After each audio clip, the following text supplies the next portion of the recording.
Israel's fight against Hamas, Hezbollah, the Houthis, and Iran have dominated headlines for years. There's also another front in this war for the land, and the weapon is a grapevine.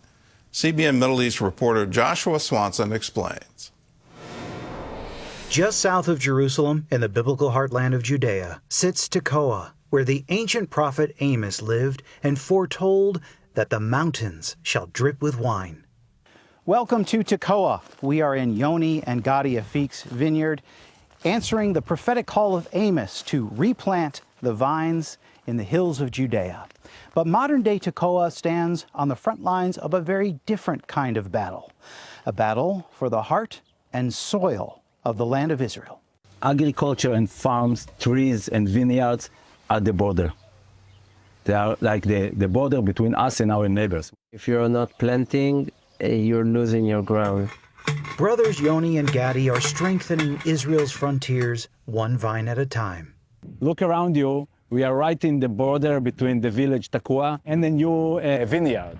The brothers believe that the biblical heartland of Judea and Samaria was given to Israel by God and to settle it by peacefully cultivating the land. And everyday walk here to guard and keep and watch our lands. On October 7th, 2023, however, both brothers were called up to the IDF to defend Israel, trading pruning forks for rifles. I got a call from my unit and they said, "We need you." We didn't want it. We want to do agriculture. During Gadi's 230-day military service, his wife Hava and their 5 children kept the frontline vineyards alive.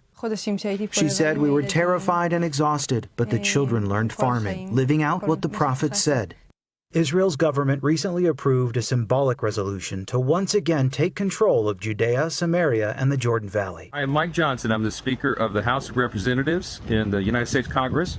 We are so blessed to be here at ancient Shiloh. Speaker Johnson said the mountains of Judea and Samaria belong to the Jewish people, quote, by right. Families like the Erics are already laying the groundwork. Literally. When we were new here, there were only a few caravans. We built in my house doing agriculture. We were able to help this place to develop, to grow bigger.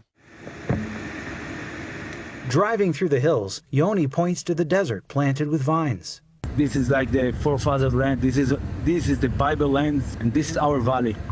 This is where we're planting most of our vineyards.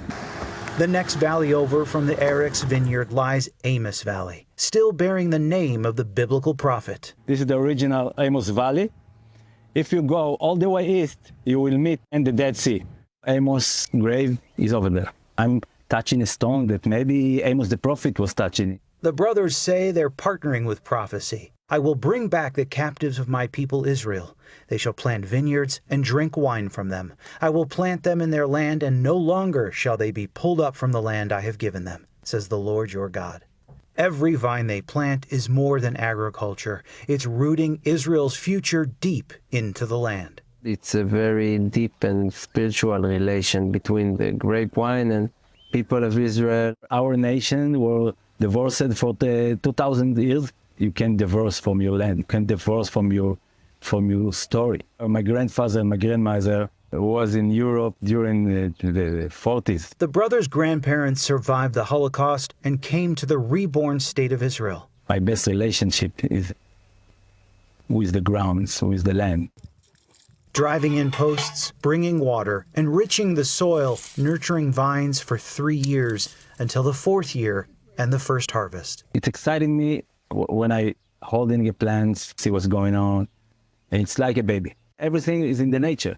God's do everything for us. The story is that Vineyard is like, I believe in this land, I believe in the future, I believe in the next generations. During the war, a few teenagers planted a new vineyard, and we came back, we saw it, and we were very, very happy about it, to see it. We saw that the next generation is doing vineyards, and this is our vision. This isn't just about reclaiming the desert and cultivating a vineyard.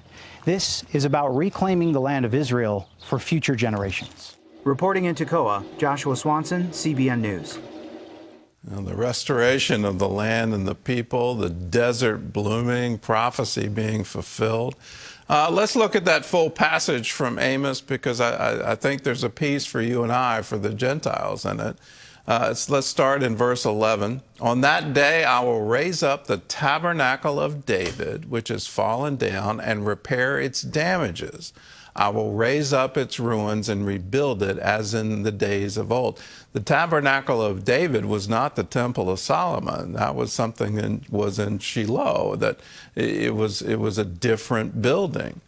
That they may possess the remnant of Eden and all the Gentiles who are called by my name. That's where we get a place. The Apostle Paul called us grafted in. We're wild olives grafted into the olive tree of Israel. The Gentiles who are called by my name are the Christians who come and say, yes, we want to stand with Israel. Behold, the days are coming, says the Lord, when the plowman shall overtake the reaper and the treader of grapes, him who sows seed. The mountains will drip with sweet wine, and all the hills shall flow with it. I will bring back the captives of my people Israel. They shall build the waste cities. They shall inhabit them. Shall plant vineyards and drink wine from them. They shall also make gardens and eat fruit from them. I will plant them in their land, and no longer shall they be pulled up from the land I have given them, says the Lord your God. That prophecy has been fulfilled in our generation. In the beginning of it, 1948, we're seeing it today. May all the captives in Gaza be returned. May every word over Gaza be fulfilled.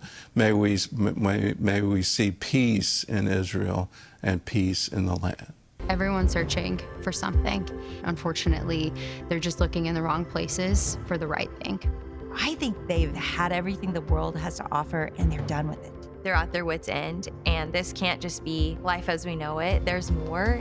We might even say there's like signs of revival among young people. Something has been happening on campuses across the nation. You all are a part of a generation that God is sparking revival, and it is spreading